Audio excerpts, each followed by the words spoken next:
My name's Chris Gosling. I'm an engineer at McLaren. I joined as a graduate around 4 years ago, and I'm now I've obviously worked on the MP4 12C and responsibilities for the exterior body panels, closures, which include the door, engine cover, bonnet.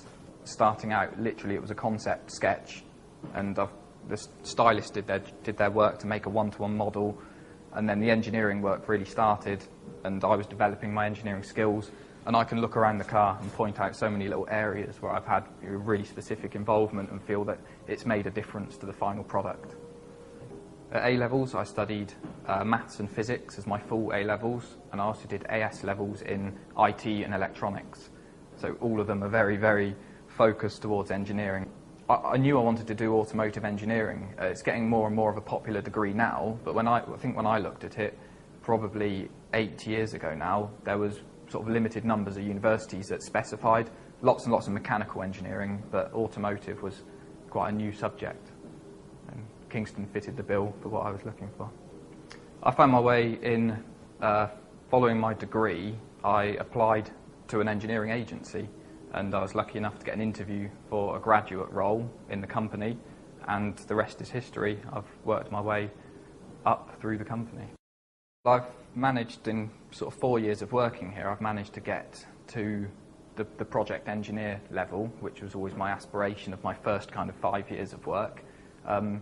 Going forward into my next 5 years, I mean, I'm really enjoying my time at McLaren. I don't see there's anywhere else I'd want to go. It would be to really develop into that role of project engineer, sort of senior project engineer, and almost looking up to my function group manager in front of me. Joined as a graduate, so obviously I had the support of the graduate role. We created a development matrix and followed through all different areas of the business. My development matrix ends up with completing the masters and getting chartered. You never think anything is impossible, so always follow your dreams to what you want to do.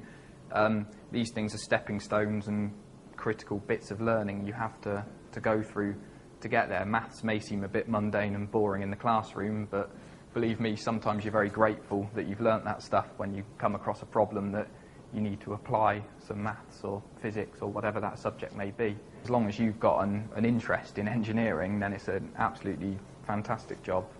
Really, really satisfying. For me, it's really satisfying to know that, obviously looking at finished products and knowing all the detail of what went into making that product. Because before I was an engineer, I'd just look at the product and wonder.